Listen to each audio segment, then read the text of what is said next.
मला असं वाटतं खऱ्या अर्थानं महिलांची सुरक्षितता आपण विषय बोलत असताना खऱ्या अर्थानं सगळं कामकाज थांबून याच्यावर चर्चेची आवश्यकता आहे। कारण आपल्या महाराष्ट्रातली प्रत्येक माता भगिनी सुरक्षित असण्याची आवश्यकता आहे। म्हणून त्या निमित्तानं मी आपल्याकडे हा 289 अन्वय सूचना केलेली होती। आपण ती मान्य जरी नसेल केली तरी मला वाटतं सरकारने या संदर्भात चर्चा करण्याची आवश्यकता होती, परंतु आपण या संदर्भात सरकारला निर्देश द्यावे। शासनाने या संदर्भामध्ये निवेदन करावे।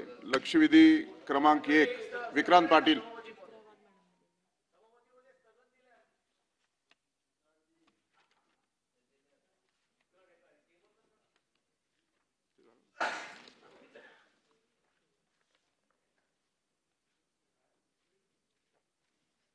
किती नंबर आहे माझा लक्षवेधी?